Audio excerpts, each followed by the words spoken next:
Hi guys, Eli here for Ancestral Recall. Guess what? It's editorial time. This summer, we're getting a release of the last ever core set.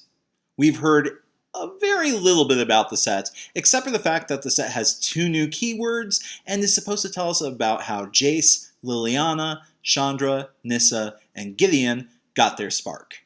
That's it, that's what we know. Wizards employee Dave Marseille, who has been working in R&D, digital, and other projects at Wizards behind the scenes, posted on Facebook saying that he was super excited, but couldn't say anything about it. And yeah, I can't blame him. This set is a big goddarn deal.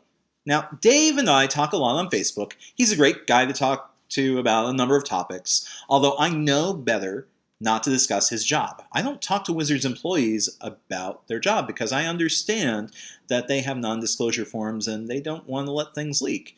But Dave was a hard worker behind Magic Origins and the new upcoming console and PC game Magic Duels Origins. He was also behind the scenes for Duels of the Planeswalkers 2015, which for those of you who've played it know that there were a lot of issues with it. And I trust that Dave is going to be able to help steer Duels Origins direction away from the critical problems that 2015 had. I don't think we're going to see 2014 exactly. Magic 2014, if you guys are talking about the console games, 2014 is the best version.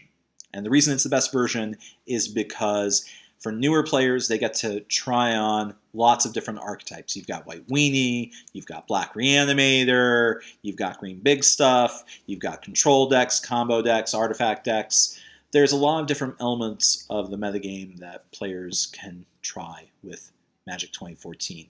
2015 locked you into a color combination, and it would be biased to give you rares and powerful cards from that 2-color combination. You could play 3-color, 4-color, 5-color, but it wasn't really giving you the goods unless you happened to drop $30 or $40 to download the extra cards by paying for content. I have no problem with paying $10 for a digital game, $40 for cards that you don't own. I have a bit more problems with, but really the whole point that I have with Magic Duels of the Planeswalker games, is they're the best tool to help players learn how to play Magic. And it's best to give them lots of different options. 2015 constrained those options, and that's why I judge it to be a serious problem. And people at Wizards know that. So this year they're going to a free-to-play system. Now, free-to-play is not the worst idea in the world, even if most of the implementations I've seen in gaming are less than good. Because there's this phenomenon called whales, where you have a few players who spend $1,000 or $10,000 on a game, and basically they're untouchable in player versus player. So that's not cool. That's not a very equitable way to create a game, which really is going to teach people to get into the many formats of Magic.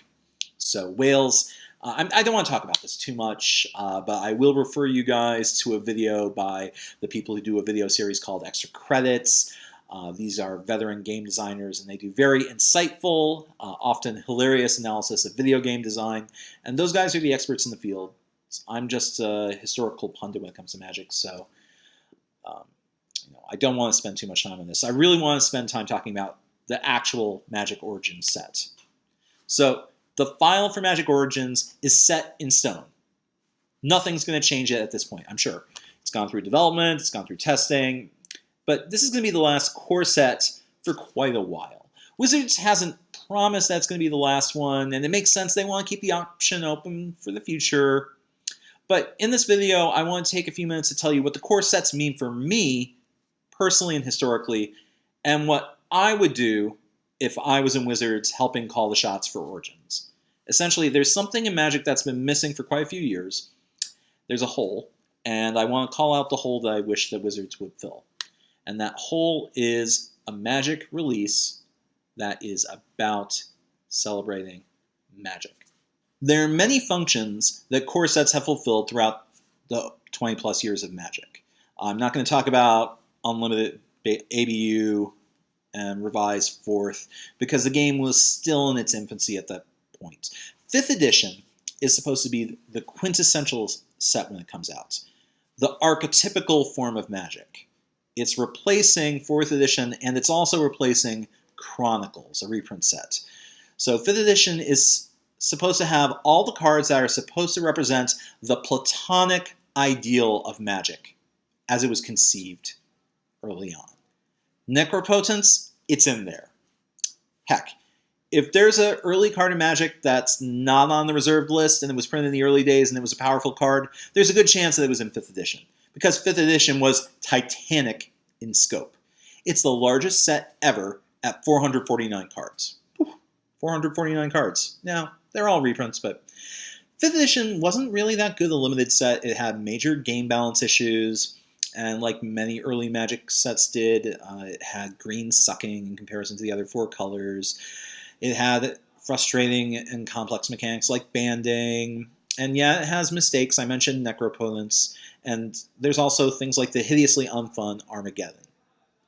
But this was an early statement of what Wizards saw as the ideal form of Magic. I'm not going to tell you that it's the ideal. Core sets were a backbone of playables and less than playables for Standard, but they were also presented as the essential Magic. Not Magic for dummies, but the quintessential, the core concepts of Magic. And that was the norm for quite a while. 6th edition got the name Classic, like Coke.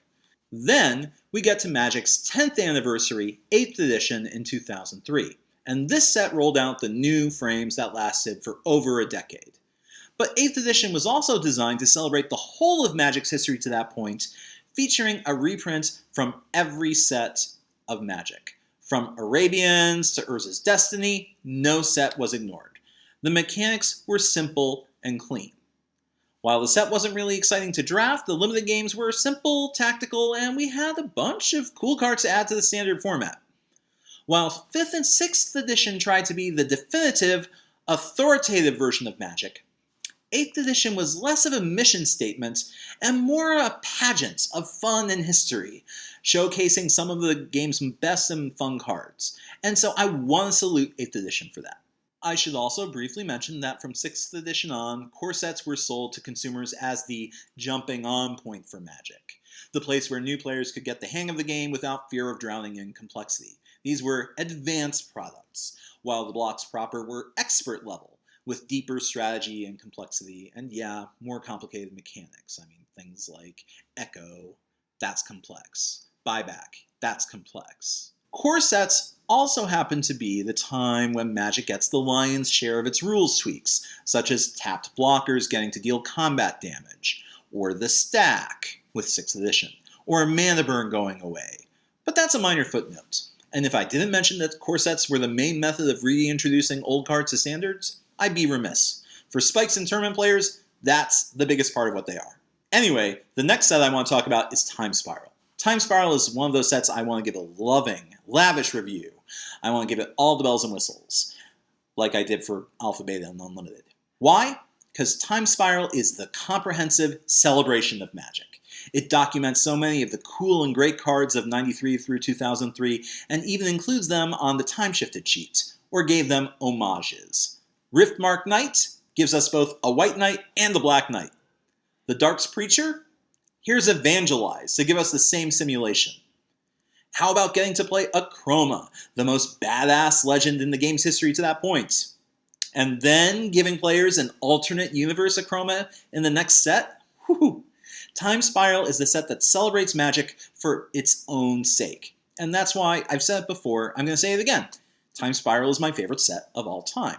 It's not necessarily the best, but it's definitely my favorite. So let's go back to Magic Origins. Why did I bring up all those other sets? Because I want Magic to have a set that goes through the game's history and celebrates it.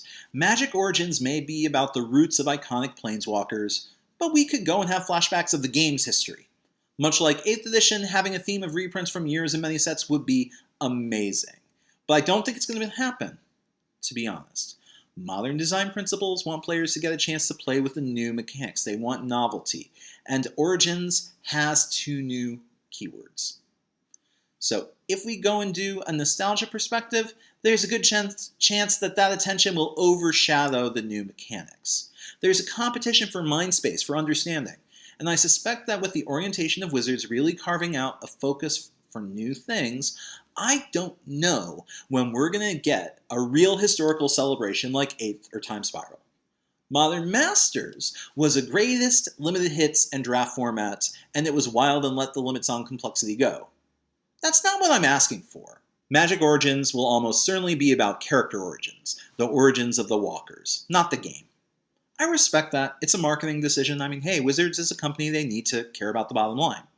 When Magic makes a movie, it's going to be about these characters. But when are we going to get a set that celebrates Magic for being Magic again? I have to wonder. And I suspect that I'm going to be waiting a while.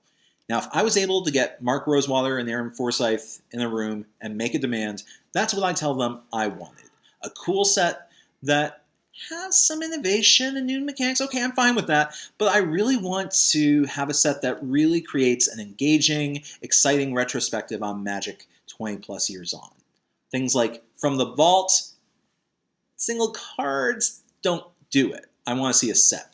It's been almost a decade, oh no, more than a decade since Time Spiral. We can go back to the past, which will make going back to the future even sweeter. All right, guys, thanks for listening. I'm going to still keep my eyes peeled for updates about Magic Origins, and I trust YouTubers like Roxaboxen and Wedge to spend more time telling you guys about what they think's going on. They're going to make predictions. I'm just going to be plugging away at my show, because no one else does what I do with Magic history the way I do it, and I want to be the best on YouTube as to what I do. Stay tuned and stay gold. This is Eli Kaplan for Ancestral Recall, signing off. Good games and good luck.